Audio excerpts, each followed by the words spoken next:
Hi, guys.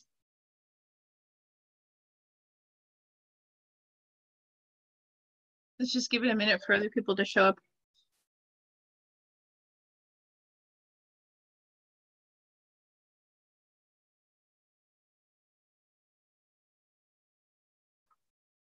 Focus. Good. How's everybody doing? Good.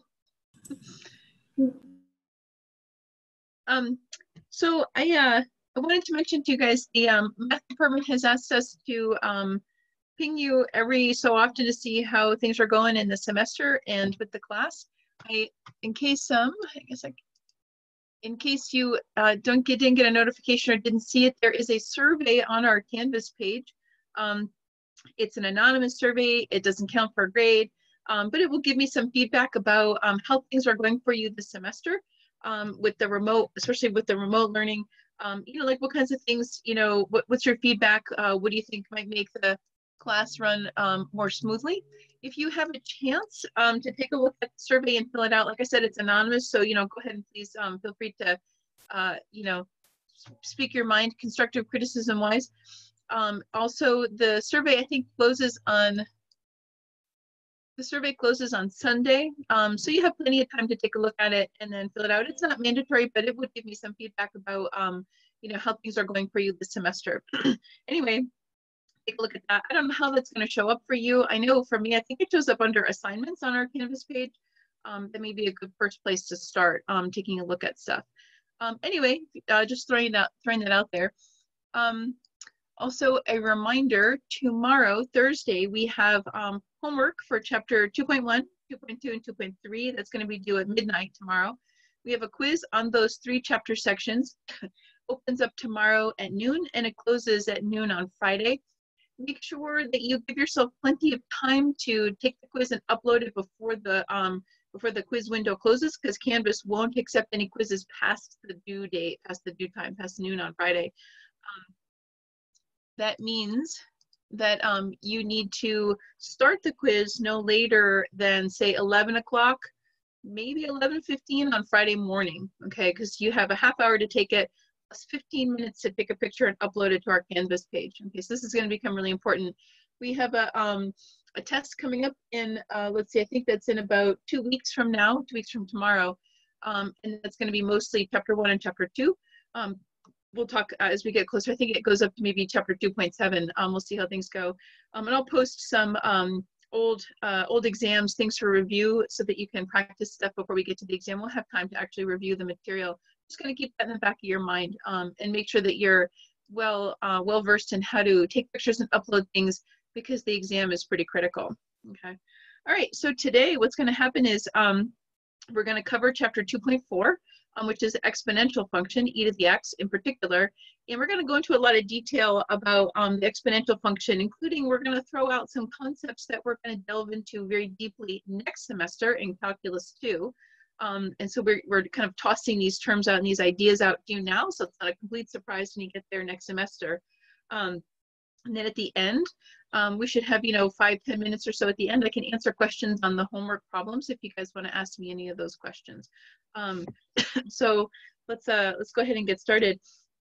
Oh, by the way, I also wanted to mention too that I've been asked to teach Calculus 2 next semester. So I've taught that before. It's a fun class to teach. I'm teaching 2 sections of it. One's at 9:15 and the other's at 11:30. No, 1:30. So if you guys want, if you're signing up for Calculus 2, you can take a look for my sections. I'll be teaching it next semester. Okay, so with that said, let's go ahead and get started on chapter 2.4. Okay, so chapter 2.4 is our exponential function.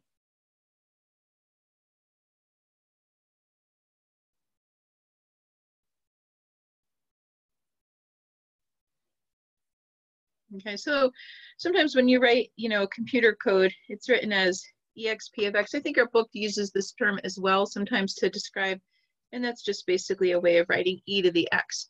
Okay, so we're talking about the specific exponential function with the base e. Okay, we're not talking about generalized exponential functions with any number as a base. We're just focusing now on e to the x.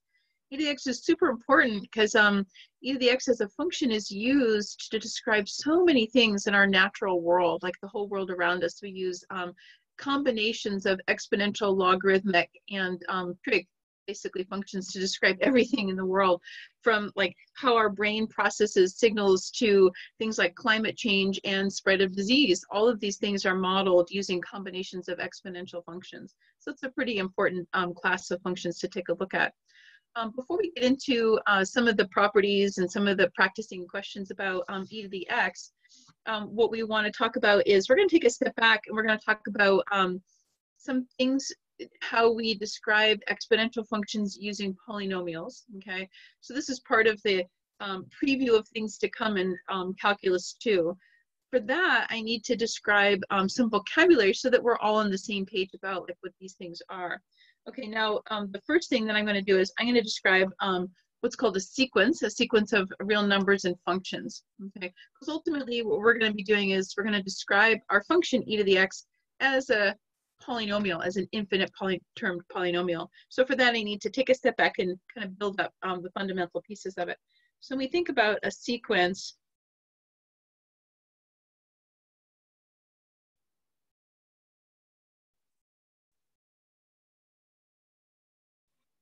so sequences of real numbers and functions. Now, a sequence is essentially like, it's a collection of terms. So I've got my first term, my second term, you know, and so on and so forth. I've got all these terms that are separated by commas, right? I can have a sequence of odd numbers is 1, 3, 5, so on and so forth, right? How I generate those odd numbers is that, like, there's a little formula. There's a function that's going to help me generate each term in that sequence. That function, b of n, we usually represent in terms of sequences as b sub n. Okay, and that would be like, this is like b sub 1, b sub 2, b sub 3, or b sub 0, b sub 1, b sub 2, depending on where we start our index counting. Okay, so our function, that b sub n, describes each term in our sequence. Okay, we're going to say, it's important to find out, does our sequence go off, like odd numbers goes off to infinity, right? Or does our sequence converge to a specific value? So we'll say, I will define them both. So we'll say our sequence converges, right, which means it comes together into a specific value. It converges to a real number L if the limit as n goes to infinity of our function equals to that L. So we take the limit of our sequence function, that algorithm that tells us how I generate each term in that sequence, and I look at, as I go way out there in my infinite number of terms, as I go as far out as I can possibly think, does that sequence converge to a given real number? Okay, if it does, then we say that our sequence converges, and it converges to that L. We say that the sequence diverges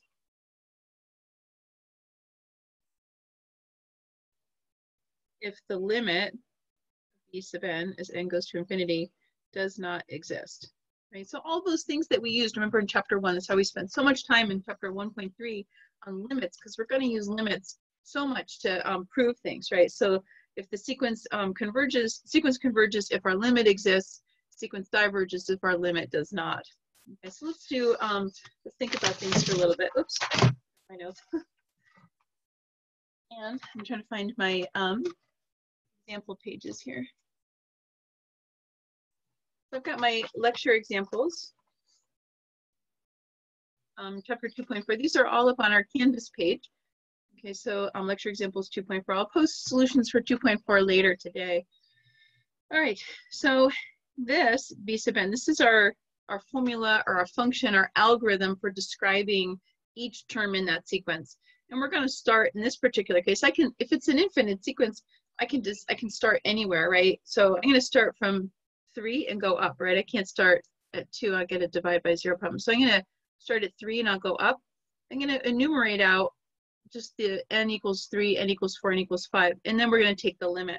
So to do that, I like to, when I do these sequences, I often like to make a table so I can kind of keep track. So I have my n value, and I have my b sub n, and then I'm just going to write down like what the answer is. Right, so my n, so if my n is equal to 3, now remember this is our b sub n, so this is going to be b sub 3 equals right? So everywhere I see an n, I plug in a 3. So this is going to become 7 minus 1 over 3 minus 2. Right, so 3 minus 2 is equal to 1. So this is 7 minus 1. So I'll just write down 7 minus 1 here. So when n equals 4, this is my b sub 4. This is going to become 7 minus 1 over 4 minus 2. This becomes 7 minus 1/2. I can come up with a number on here too. I want you to see what's happening. N equals 5. So this is 7 minus 1 over 5 minus 2. 7 minus 1/3. This is going to be a so on and so forth, right? Because my n is going to go up from 3 to infinity, okay? So you can see how I've used that, right? This formula, okay, to generate each term in my sequence. So my sequence is going to look like 7 minus 1, 1, comma, 7 minus 1/2, comma, 7 minus 1/3, comma, and so on and so forth. Okay, these are the terms in my sequence. Okay.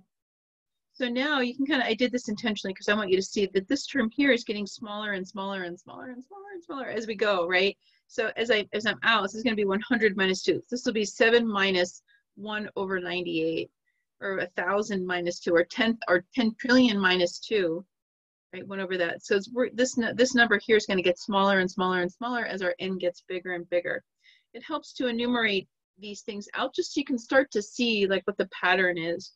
So now we'll take the limit because I don't want to sit here forever enumerating these things out. So the limit is the way to get me there. So the limit of my sequence algorithm goes to infinity. It's an infinity. 7 minus 1 over n minus 2. All right, so let's think about what this means here, okay? So 7 minus 1 over, so as n goes to infinity, as this goes to infinity, infinity minus 2 drops out, it becomes a negligible, right? So 1 over infinity, 1 over a super huge number, this whole thing goes to 0, okay?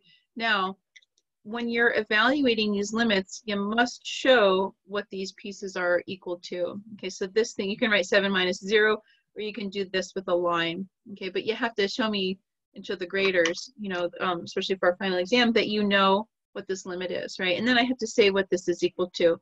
7 minus 0 is just 7. Okay, so my limit exists, right? It's equal to a real number, which means that my sequence converges, and it converges to this, what my limit is equal to. So it converges to 7. Okay, but don't forget, you have to show how you're evaluating this limit right here.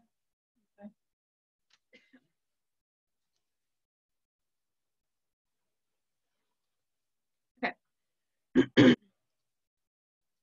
Our next concept, we're building up all these different concepts here. Our next concept is called a factorial. Some of you may have had it. Some of you may have never seen it before. Okay, but factorial is a number, an integer, with an exclamation mark beyond it, right? So n factorial, n exclamation mark means n factorial. Okay, it's a process where we say n is an integer, and we want these to be greater than or equal to 0. We're going to define 0 factorial, so don't worry about that. So let me write down the definition, and then we'll explain what it is. So if n is greater than or equal to 1, n factorial is the product of all integers between n and 1 inclusive. And then we also have to define when n equals 0, so 0 factorial is equal to 1. We just define it, right? Because we need to be able to use it in equations and stuff. So we just arbitrarily define 0 factorial is equal to 1. Okay. So this looks like if I say n factorial, it's n times n minus 1 times n minus 2 times n minus 3 times n minus 4 times n all the way down until I get to 1. Okay. So depending on how big n is, right? If n is, I do 1 factorial, I'm just at 1. If I do 2 factorial, it's 2 times 1. And so we're going to do, on my lecture examples page, example 2, we're going to do 5 factorial, just so you can see what it looks like. So 5 factorial is equal to 5 times 4 times 3 times 2 times 1, right? So I have my n. This is my n. This is n minus 1, n minus 2, n minus 3, n minus 4, right? And I got that my way down to 1. So now, right, I just multiply this out. You guys should know too, should recognize this is equal to 4 factorial. So 5 factorial is equal to 5 times 4 factorial.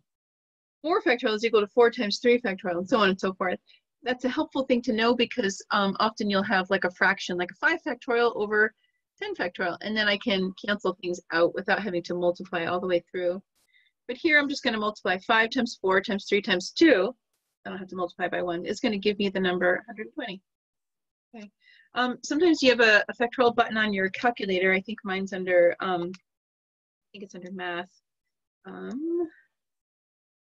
Yeah, probability. Mine's under probability. It's my, right, so 5 factorial is equal to 120. Large numbers, right, will max out the memory on the factorials. Like I don't even know if I can do 100 factorial. I think it maxes out the memory on my calculator. So keep in mind, we need techniques for being able to simplify it, which is why I mentioned this 5 times 4 factorial. Okay. Some of you may have seen it before, some of you may not. Okay, so there, we're building up pieces, remember, for how we're gonna use this stuff. This may seem like a complete tangent to what we've been talking about so far, but there is a reason for it. So let's go into sigma notation. We've been kind of talking about this a little bit, dancing around it a little bit here and there. So I'm gonna use it like crazy now. So I'm gonna say n is greater than or equal to 0, and n is the degree of our polynomial.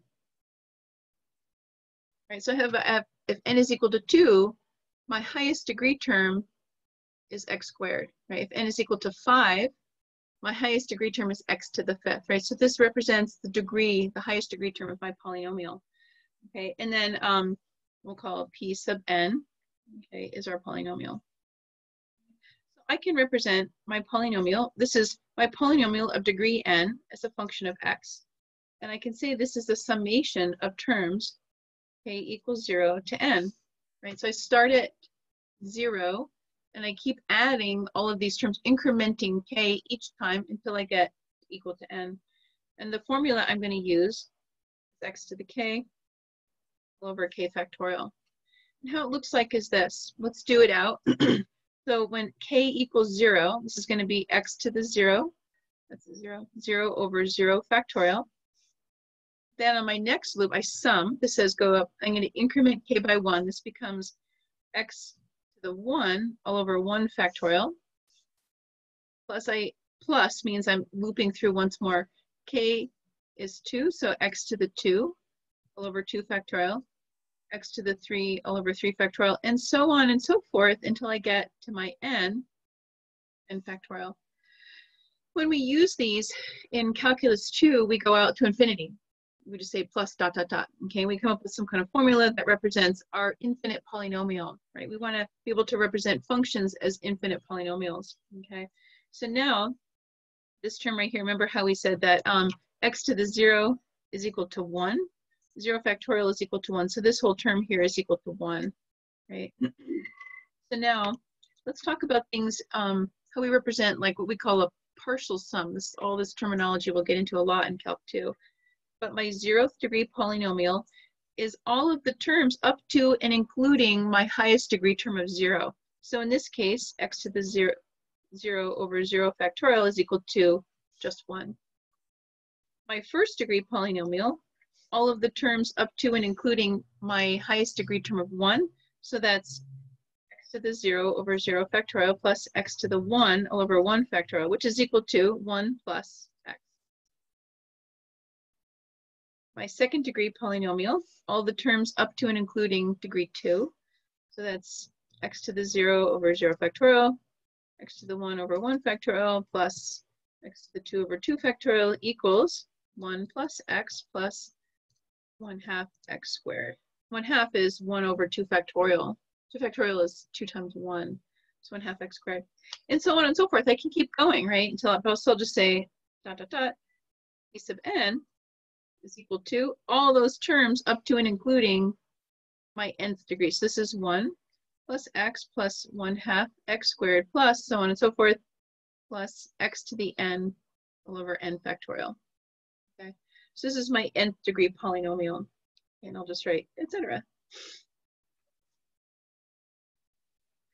All right, we're building up an idea of things. We're kind of throwing out what we're going to be talking about in great detail next semester, but it's important for our discussion of e to the x. You don't realize that I've just been defining our exponential function.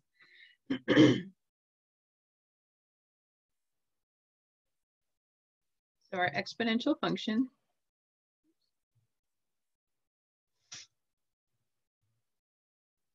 e to the x. This is specific, like I said, to base e. Okay, so e to the x is actually equal to its infinite polynomial representation. And I'll talk about what that means.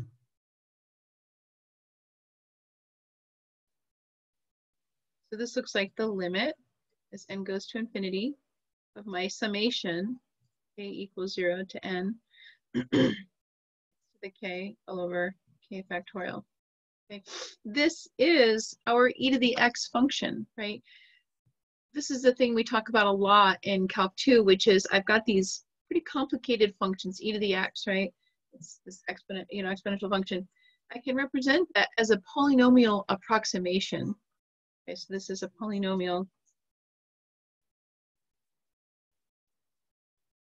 approximation. Why do I bother? I just have e to the x. Why do I need to do polynomial?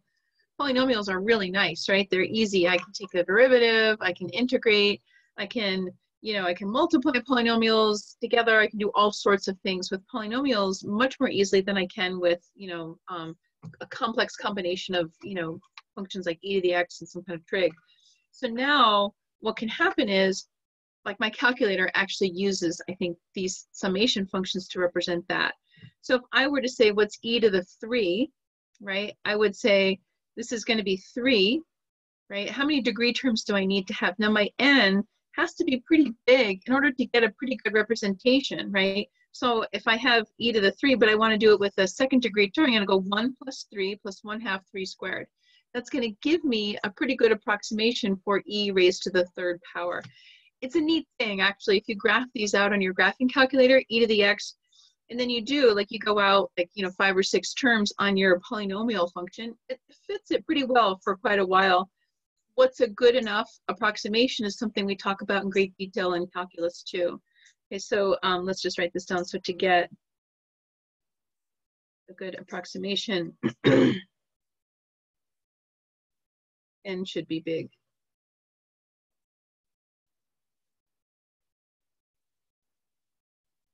Okay, how large is large enough, right?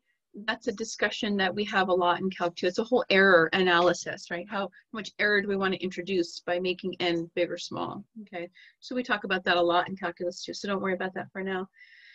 Okay, so polynomials are nice because I can take derivatives of them. So let's go ahead and do that. So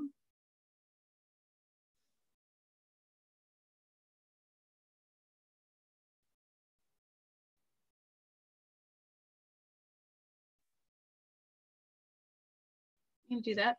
So I'm going to say, all right, so we'll start off with our individual degree terms. So my 0th degree term, this was equal to 1. I'm going to take the derivative of a constant term that's equal to 0. I've got my 1st degree term. I'm going to take the derivative of that. This was equal to, remember, 1 plus x. I'm going to take that derivative, 0 plus 1. So that's just equal to 1. I'm going to take the derivative of my 2nd degree polynomial, approximation of e to the x. This is equal to, remember, this is 1 plus x plus 1/2 x squared derivative. So this becomes 0 plus 1 plus 1/2 times 2 is 1 times x, right? I'm seeing a pattern. I've got 1 plus x. If I go on and on and on, basically what's going to happen is, wait, did I do something? Yeah. Okay, good. All right, so now what I need to do is, right, you can imagine 0 to n, x to the k okay, factorial, and I want to take this derivative. Okay, so this is with respect to x. So x is my term, k is the power, the exponential for that. So now when I go to take this derivative, I start at k equals 1 to n. Remember, I'm going to bring the exponent down out front. I'm going to decrease 1 from my other exponent. And this 1 over k factorial is just a constant term that just gets carried through. So then this is equal to, right, when I go to take this derivative, yeah, I can rewrite my, yeah, I can make this look nicer because I've got k over k factorial. So that basically looks like equals 1 to n, x to the k minus 1 all over k minus 1 factorial. Because k over k factorial, I'll write that down in green.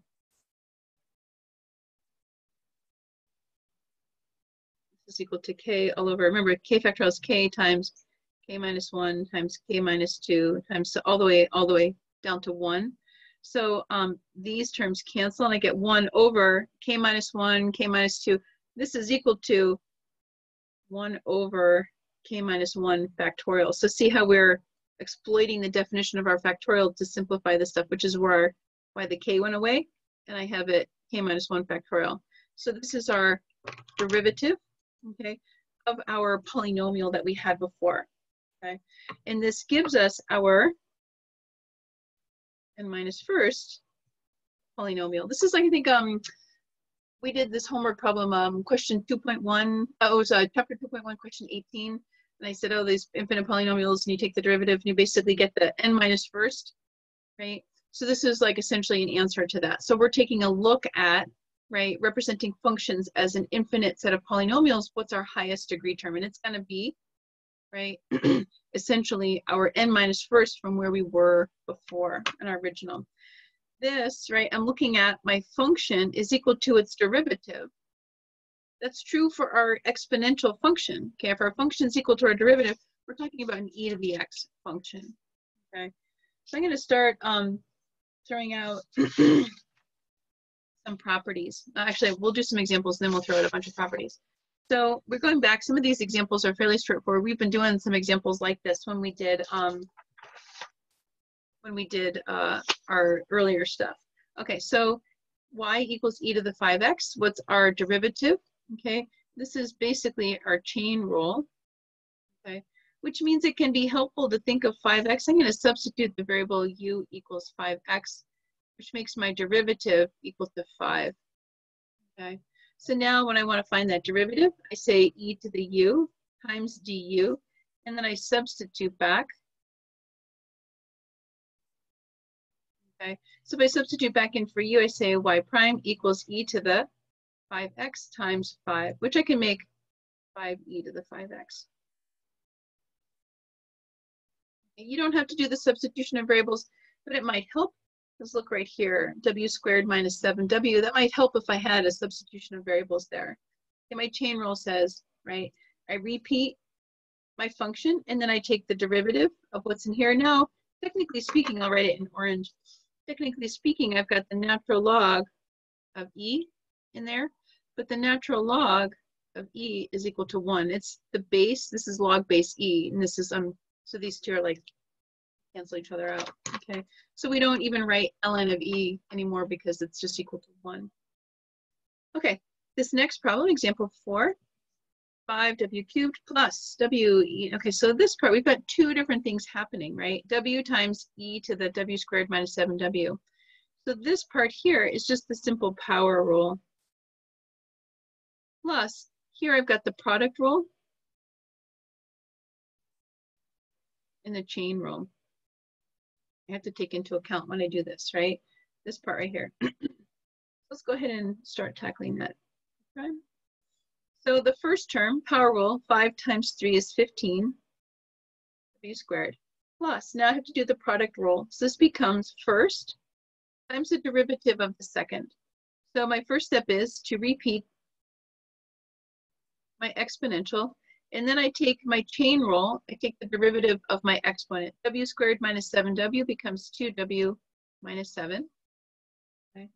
First times the derivative of the second plus the second, e to the w squared minus 7w times the derivative of the first. You don't have to write 1. I'm putting it there so you know I took the derivative of my first term. Okay. So that's our product rule and chain rule. Now I can, multiply all these things out and start combining like terms. Technically, I'm done with my derivative, but I'm going to clean it up just so you can see. That's equal to 15w squared plus e to the w squared minus 7w times 2w squared minus 7w plus 1.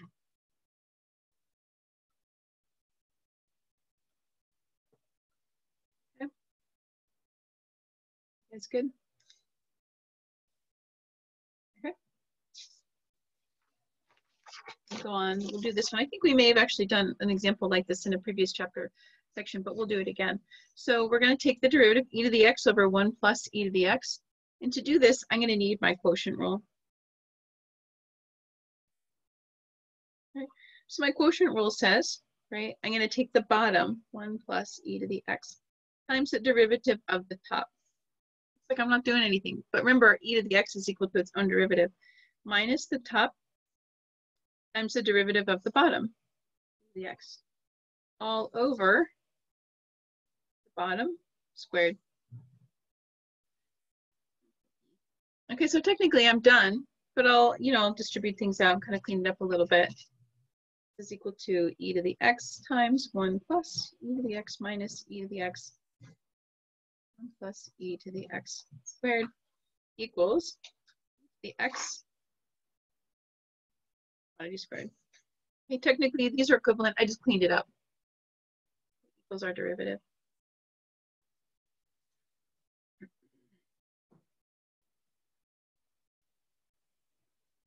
Okay, we'll come back to these in just a second. There's a typo on number 7, but we'll come back to it.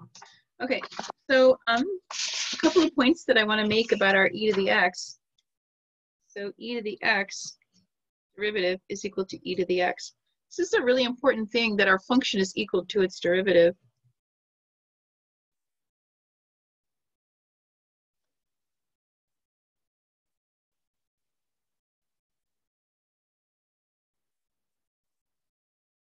Okay, it's equal to its derivative. It's important. It's kind of a really interesting function. Also something to keep in mind too. Right, if I look at the graph, my exponential function, here's my x-axis, here's my y. Basically, it asymptotes right here, okay? So this function here, e to the x, is always positive, okay? Because it's always positive, then the function is always increasing, right? Which means it's also always concave up.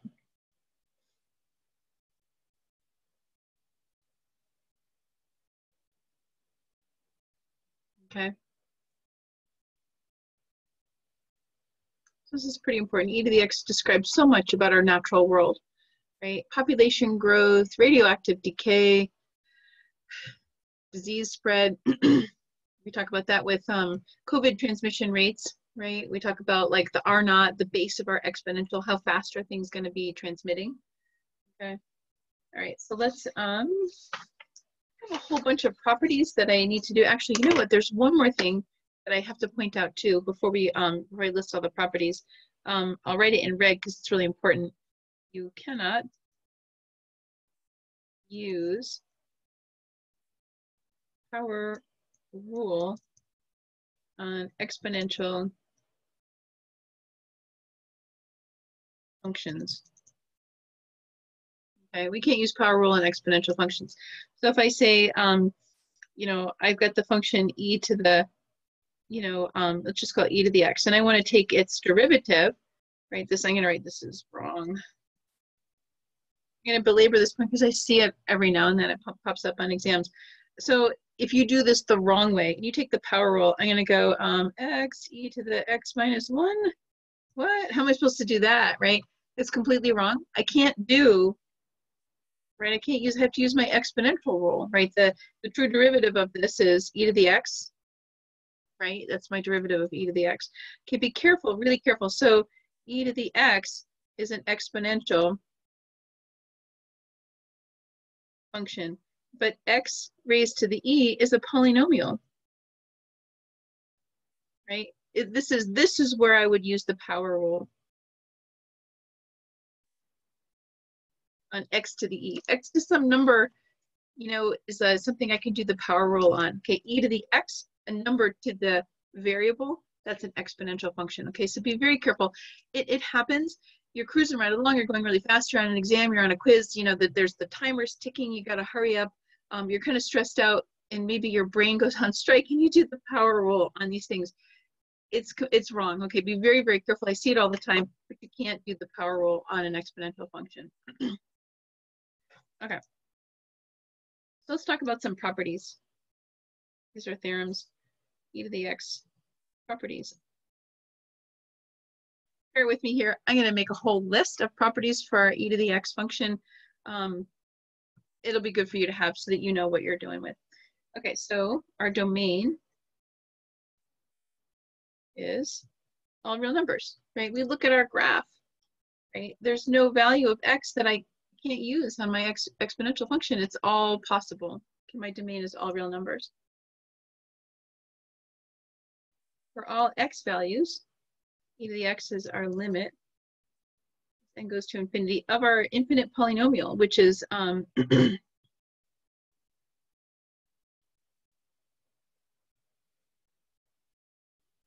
which is the limit. I'll substitute in our polynomial. So this is 1 plus x squared over 2 factorial plus, oops, sorry, that's a plus, x cubed over 3 factorial plus so on and so forth, x to the n over n factorial. Okay, this is our exponential function. It's equal to an infinite polynomial, essentially. Well, we're going to talk about this a lot next semester, but the exponential function is actually equal to its infinite polynomial. E to the 0 is equal to 1, right? I just substitute in x equals 0 is equal to 1. You can see that, right? If I do my polynomial, when x is equal to 0, for all my values where I just substitute, everywhere I see an x, I plug in a 0, it's equal to 1. Okay, so e to the x derivative equals e to the x. And this is true, right? So the function is equal to its own derivative.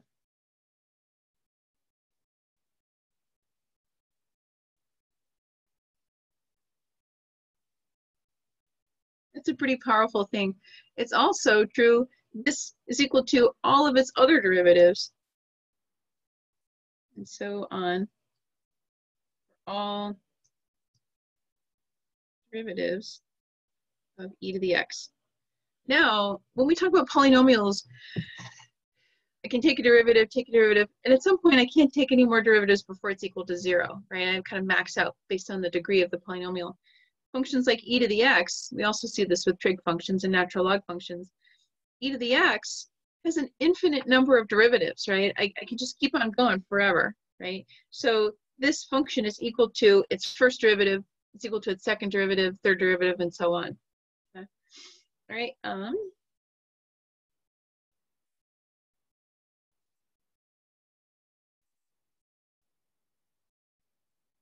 Remember your rules for exponents.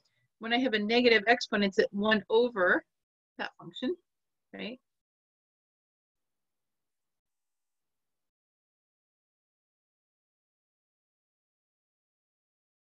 Right, our function, we just said this before, is always increasing. It's positive. It never reaches 0. Okay. And I'll write this down as our property. E to the x is strictly increasing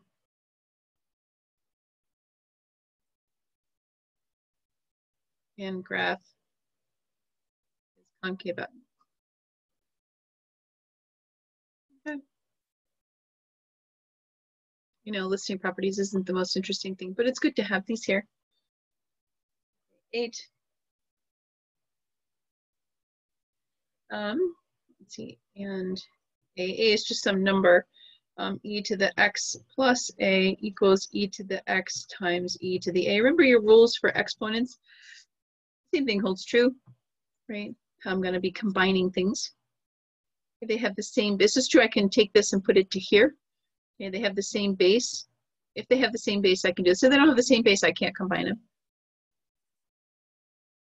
Right? I guess I'll have that before I turn the page over.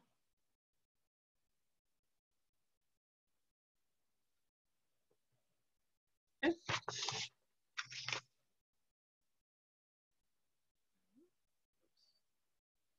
Property 9 says,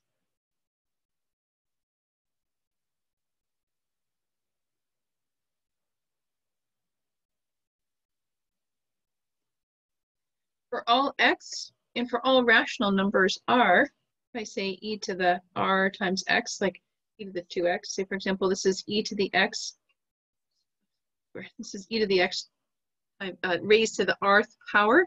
So if this is e to the 2x, this would be e to the x squared. Okay, so e to the r, this is just a rule of exponents, right? How we handle exponents. So e 2.71828182846 dot dot dot. This is actually e to the 1, e to the 1. So e is just a number. It's a transcendental number like pi, goes on forever without repeat. Okay. 11 limit x goes to minus infinity, e to the x. This here, this is equivalent to e to the x, but in the denominator. So if I'm going to, and that's taking the limit as x goes to positive infinity, that's like that. So this goes off to 0. Okay. E to the minus infinity is e to the 1 over e to the infinity. That goes to 0 because it's 1 over a really huge number. And likewise, limit as x goes to positive infinity of e to the x, this thing just gets bigger and bigger and bigger and bigger and bigger. So this goes off to infinity here. Okay. This is right. This is important because we're going to be evaluating limits at infinity quite a bit. Our range of our function is all positive real numbers. We can see that from our graph, right? Remember this thing, we've got an asymptote here at y equals 0. So it never reaches 0, right? So it's just all these positive values. And this is for e to the x. 13. Definition for e to the x is the limit as n goes to infinity 1 plus x over n raised to the nth power. This creeps up every now and then. You'll see this, some stuff you're doing basically coalesces down to this. You know, you're taking this limit, you have to be able to recognize this is equal to e. Right. Let's do some examples so we can see how all this stuff holds together. I'll leave it here for just a sec for you to finish writing.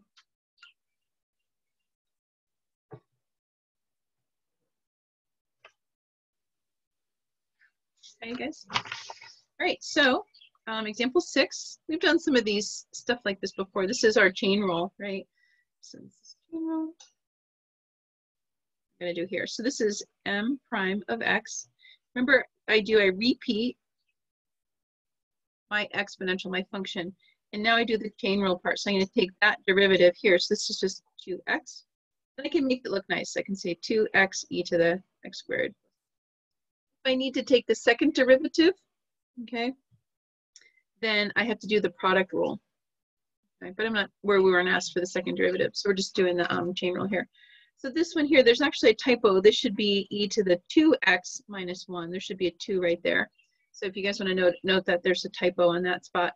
Also, we want to be able to find and the limit as x goes to minus infinity of our function, just to be able to see what's happening on either end of our function. Okay, so e to the 2x minus 1 all over e to the x plus 5. We're going to take the limit as x goes to positive infinity, and then again as x goes to negative infinity, just to see what things are. Then we want to ask, where is this function increasing? Okay, so 2 different questions that we're asking. So let's do the first, the limit as x goes to positive infinity, e to the 2x minus 1, e to the x plus 5. So what I'm going to do here is I'm going to break this up. I have a numerator, and I've got I have a denominator, and I have 2 numerator pieces. So I'm going to break this up into 2 separate pieces, just for ease of evaluating.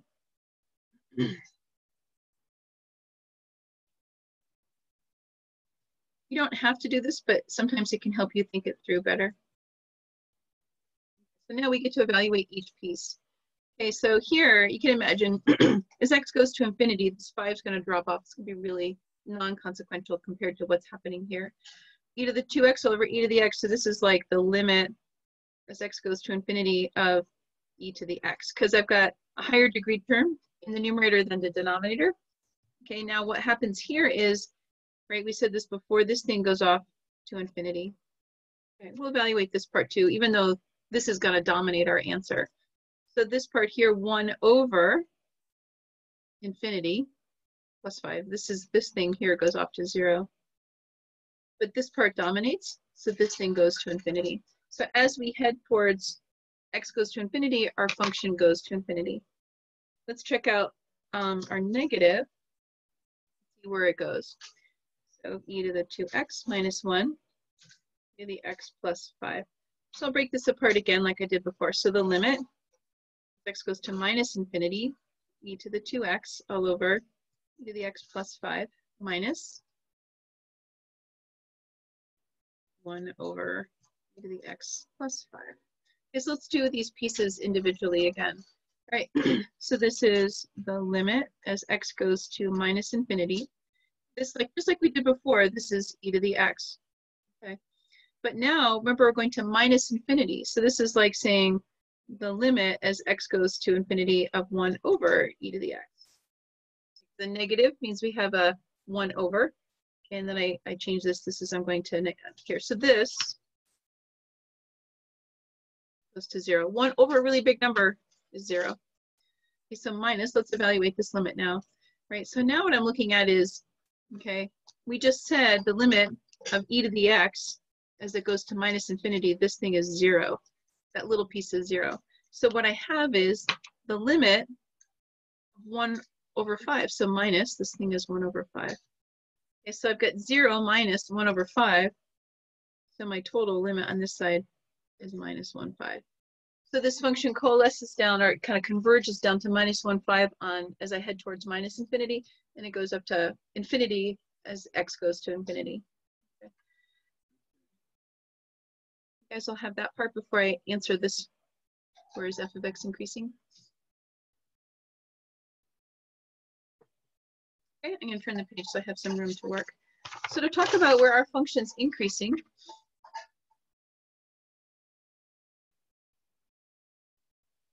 I have to look at my derivative. Is it positive? That's my question, right? So over what interval is this function, is my derivative positive? Okay, so I have to take my derivative. So I'm just going to write down my function again so I can take the derivative easily. So e to the 2x minus 1 over e to the x plus 5. Okay, so let's take that derivative. For this, I need the quotient rule and the chain rule. Okay, so the quotient rule says the bottom, e to the x plus 5, times the derivative of the top. Okay, that's going to be, the 1 drops out, e to the 2x. So I go e to the 2x. My chain rule says multiply by 2. Minus the top, e to the 2x minus 1, times the derivative of the bottom, e to the x. Right, the 5 goes to 0. All over the bottom squared. All right, let's multiply things through. We've got some algebra to take care of and kind of see what it's going to clean up as. Okay, so I'm going to multiply it through. So I've got 2e to the 3x plus 10e to the 2x minus e to the 3x, right? So e to the x, e to the 2x becomes e to the 3x plus e to the x. I have to distribute this negative to these terms here, which is how this becomes positive, over e to the x plus 5 squared. And I get to combine like terms, e to the 3x plus 10e to the 2x plus e to the 1x. I can't combine these. Look, this is like 3x, 2x, and 1x. I can't combine them any more than I am right now. E to the x plus 5 quantity squared. Okay, this is my derivative. So I'm looking, all of these terms have positive out front. Okay, so my numerator is going to be positive. My denominator, regardless of what value I choose for x, I'm going to square it, which makes it positive. Okay, so my derivative is always positive. Okay, if my derivative is always positive, then our function is always increasing from minus infinity to positive. Over the whole interval, our function itself is always increasing because my first derivative is always positive. There's not a value of x I can choose that's going to make it negative. Okay. All right, so that is 2.4. I'm going to scan in our solutions, our lecture example solutions for 2.4. I'll post them later today so you guys can see them. Okay. With that, what I'd like to do is open up discussion for any questions on the homework. Let me get out my homework problems. You guys can ask me 2.1, 2.2, 2.3. My 8 o'clock class had asked me a couple questions. So for my 8 o'clock class, I'm going to post solutions for chapter 2.2, question 45, and 2.3, question 33. I'm going to post those. So take a look for those later today under our homework sections. I'll post solutions for these. Okay, this I'm not doing it now because they're kind of long and you know, kind of involved. Especially 45. 33, the student in my 8 o'clock class asked for question 32 and 33. I worked through question 32 because it was an even number problem. I think you don't get the solutions to the even number problem in your book. So we did that. But anybody have questions on homework? You can put it in the chat if you want.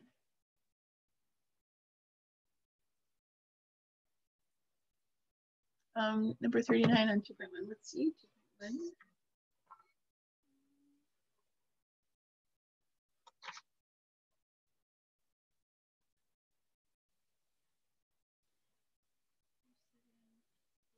Oh, 39. Okay, was this an intermediate value problem?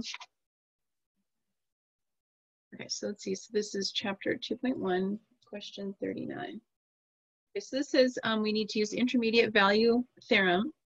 H of x equals 5/4 x cubed minus x squared minus 2x minus 9. And it has a critical point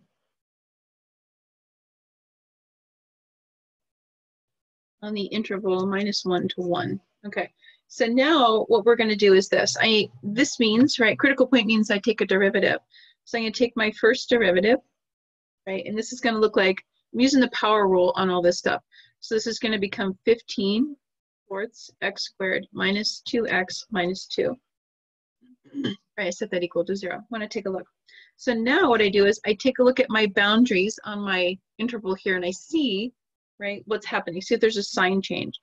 So my derivative at one end, the positive end, so this is 15/4 1 squared minus 2 times 1 minus 2 equals, I get a negative number. I'm going to take a look at my other end, my other boundary. So 15/4, this is going to be -1 squared minus 2 times a -1 minus 2. This is going to equal to a positive number. So I get a sign change.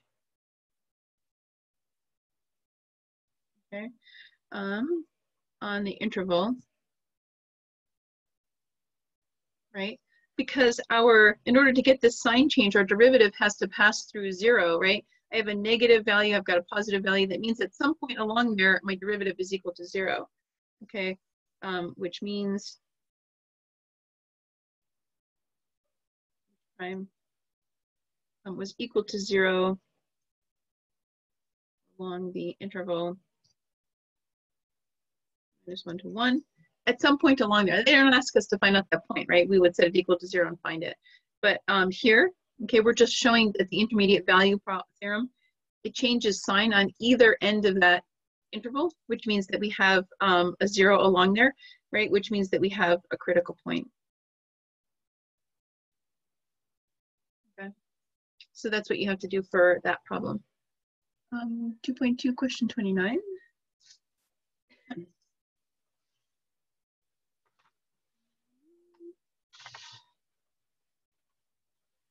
let's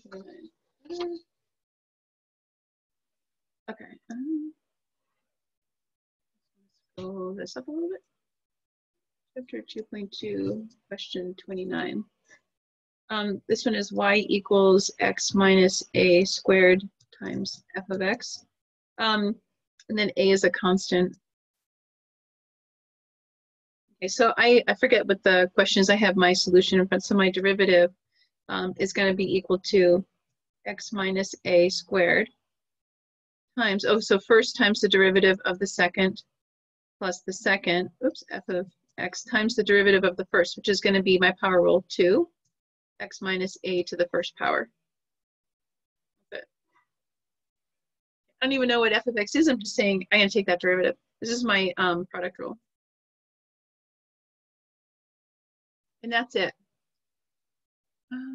Number 27. Okay, so 27, yeah. So 27 is, why don't I do this 27, let me come back to, 27 is a little bit long. It's not too bad, but it's a little bit long. Would you guys mind if I posted that one? I'll post that one up on our website in addition to the other ones, just because it's a little bit long. And I want to kind of keep this within time. 2.1. The question 2.1, number 37.